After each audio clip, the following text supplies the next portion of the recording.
Hey guys, Mars Thinking here, bringing you another Dragon Ball Z Dokkan battle video, and today we are going to be looking at this man right here, the Rainbow Super Saiyan 4 Gohan. So this guy is an absolute defensive wall if you have the right team set up for him. So he has a giant 8 power category lead, 3 key, 120%.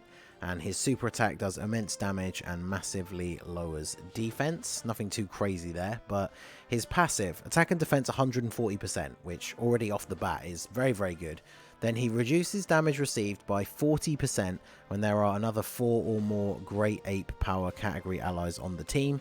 And then high chance of stunning the attacked enemy when performing a super attack. So because it says there are another 4 or more, so it's like him and then 4 other ones. So you pretty much are only going to get this on either the actual giant 8 power team itself or on a heroes / crossover team that has a bunch of the Super Saiyan 4s, which is what we're running here. So you can see from his build down below, I gave him a little bit more additional than crit because of his chance to stun on the super attack.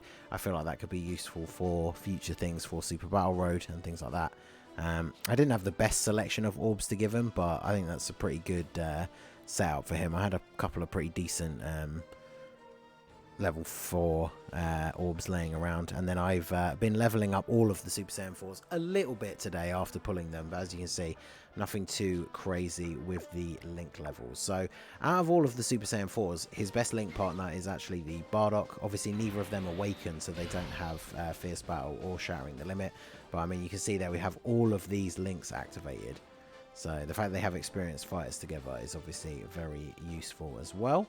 And so then let us go ahead and grab these for you. And then we'll just grab all of these for you. So obviously starting out, you know, the enemy is not the hardest, so kind of expecting him to not take a lot of damage. 1.8 on the attack stat, not bad. And we get the stun off as well. And the additional. Okay, let's go. So 1.8 million attack stat for him, pretty solid. Of course, he is supposed to be more of a defensive unit. I mean, we see the Bardock there hitting 1.8 as well, and my Bardock is only 1 dupe, so he is a lot more offensive based than the Gohan. So they can work together really well as a rotation, because of course you can just have Gohan in slot 1 to soak up all the hits, and then you put Bardock in slot 2 to deal some decent damage. So we are going to be floating both the Vegetos eventually, and then Supreme Kai of Time, since all 3 of them will be offering support to that rotation, because obviously the Vegeto giving support to Great 8 Power and crossover allies, and of course the Gohan is part of both. So take out King Vegeta here and move on to phase 2, so straight on to Vegeta. So Vegeta can actually deal out some pretty solid damage, so let's see. We want to put Bardock first really, because there's 3 attacks in the middle. Support from Supreme Kai as well, so let's have a look at Gohan's stats here. Yeah, so he's got almost 150k defense with 40% damage mitigation. I mean, that is incredibly good. Bardock with 1 dupe at basically 120k defense is pretty good as well. Hopefully we just don't get super attacked in slot 1. But let's see. Oh, well, there you go. We get the level 3 dodge with Bardock. Why not? 2.1 on his attack stat. Very good. And then, of course, we get the super. So I really wanted to see how much that would do to Gohan. But 2.1 on the attack stat. I really think that he will take like double digits from a super, but hopefully we will get to see that at some point. So Supreme Kai, obviously we can't seal Vegeta here, so we raise that defense. We've got type advantage, so he's not going to do crazy amounts of damage to her.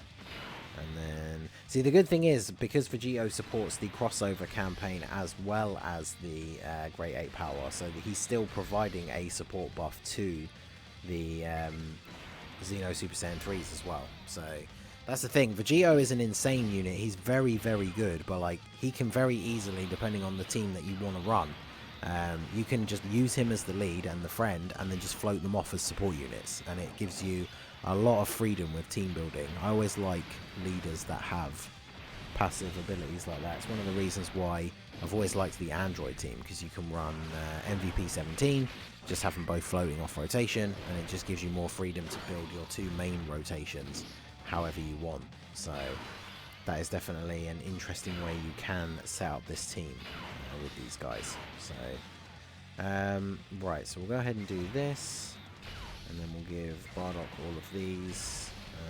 Yeah, we'll go ahead and do a normal heal. I don't want to add any extra damage mitigation or anything. I just want to see how Gohan tanks all of these hits off of his own stats here. So of course we're not going to take any damage from normals. I would imagine that to be the same all the way through. So come on, super me. There's the level 5 dodge that he gets from being an int unit. I definitely wouldn't give him any more than that, because he's obviously designed to, of course, that one attack in the middle. I should have guessed, but alright. But I mean, Gohan hitting pretty reasonable attack stat for how good he is defensively. That is his main role. We're not expecting him to hit crazy high attack stats, but he is 2.1 million is definitely not bad for a unit that we would consider our main tank for one of the rotations. Obviously these guys just not going to take any damage at all. Xeno Goku guards, reduces damage. On a full heroes team he has a ton of damage reduction as well. And then of course Trunks raises defense on super, stacks it for multiple turns. And then we're just going to get a level 3 dodge as well, why not? Don't think we take him out here. Supreme Kai of Time, unfortunately, as good as she is and all the utility she provides, damage is not one of those things. So alright, got 3 attacks in the first slot again. What was his actual stat with Vegeta on rotation? 141. Okay. So let's just hope we actually get the slot 1 super attack this time. Come on, Vegeta, you can do it. I believe in you. There we go. Okay. Okay. So we get the free int level 5 dodge instead. Why not? I mean, you know, that's 0 damage. We take that, but I'm still very curious to see how much he's actually going to take for the super attack. So, and then Bardock takes out Vegeta with the crit, and we can move on here. So let's do this. Grab these. So yeah, we're going to very easily be able to start slowly building up our health now, because Vegeta, the harder hitter of the enemies until we get closer to the end. So we don't have to worry too much now. Hopefully we can still take a super on Super Saiyan 4 Gohan at some point. But the interesting thing about him compared to the Bardock specifically, Bardock gets the full passive activated when you have crossover allies, which obviously is a lot easier because it includes all of the heroes units, all of the characters that are on that crossover category, which is a very decent category I think overall. Whereas unfortunately for Gohan, you have to have the giant ape power allies to get that 40% damage reduction. So say for example, if you want to take him into Extreme Super Battle Road and run him on the Super Int team, maybe there's enough giant 8 power units that are Super Int that you could use, because I know like LR Team Bardock is on there, the Great Ape Shugesh, but like I don't know, there's like units like the Shugesh for example are not units that you want to bring on that stage, so you would have to build your team specifically around getting the passive for Gohan, which then I think weakens the team overall. And then of course because it's Gohan, he's not on Pure Saiyans, he's on Hybrid Saiyans, where there are no other Super Saiyan 4s other than him. There's what? The LR Super Battle Road Gohan, who's in Great 8 power, so unfortunately I do feel like Gohan has the least variation in terms of where you can use him to his like full effectiveness, which is unfortunate. I will try building a team to take him into Extreme Super Battle Road if we can, and then of course we will try and find a good category stage that we can run him against, where we can actually get that passive activated without having to bring a really wonky team. Maybe it'll just have to be the super class stage, but we will figure out a way to get that done. But yeah, overall I'm definitely very impressed with Gohan. We're going to see here we got type disadvantage, so let's go ahead and put you in the front. Please, Trunks, super attack us in the front here. Come on. Let's go. Alright, 7,000. Okay, so see, he's actually taking damage from the normal attacks with type disadvantage. So I guess a super attack is still probably going to do a fair bit. Wow, nearly 2 million crit from Bardock as well, and then an additional super. Okay. So yeah, type disadvantage obviously plays in because he doesn't guard or anything like that. He just has high defense and then 40% damage reduction. So that is one thing where I guess he could potentially struggle or cause an issue is against a strong physical enemy.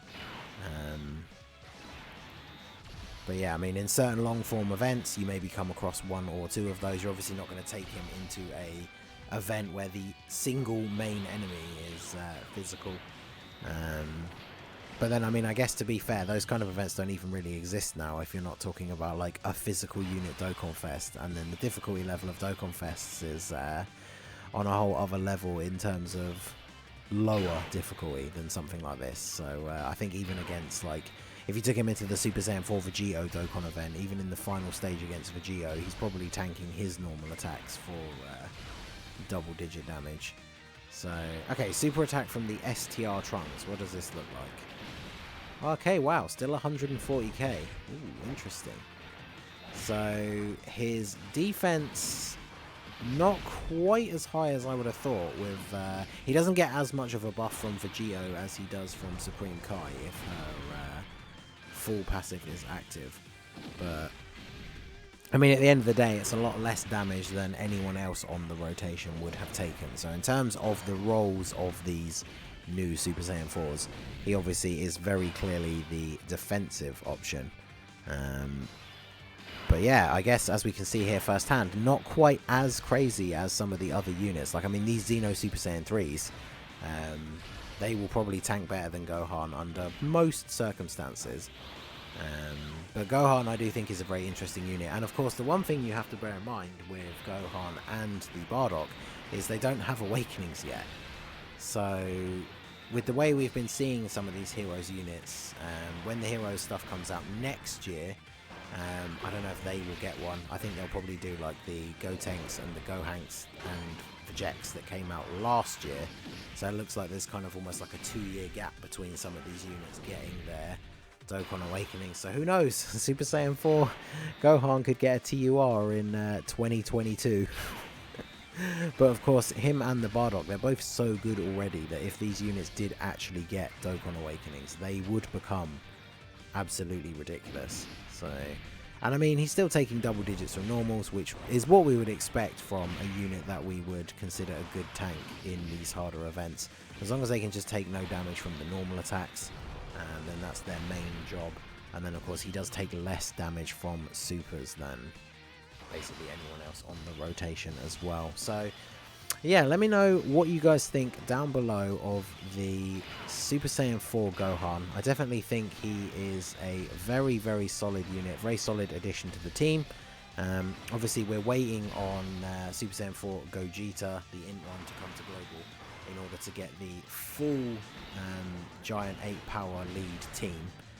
But of course, with so many of those units being on the crossover category, it's very easy to just run him on Vegito's team and get his full passive to be activated. But I definitely think this guy will be very, very good once we do get Gogeta, or just any version of the Giant 8 form that you want to run. Obviously, at the moment we have the Tech Broly as a 130 leader skill for the Giant 8 team.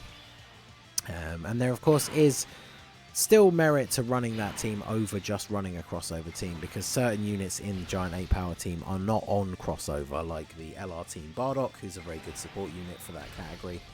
And then there's units like the Raffle Broly, LR Baby, who none of them are on crossover. So obviously if you want to mix up the team a little bit, then you can run the actual Great 8 power category.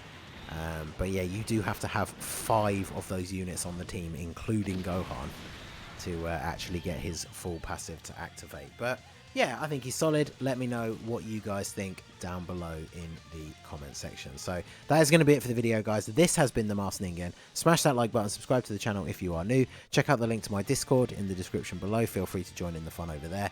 And I will see you all again soon. Have a good one.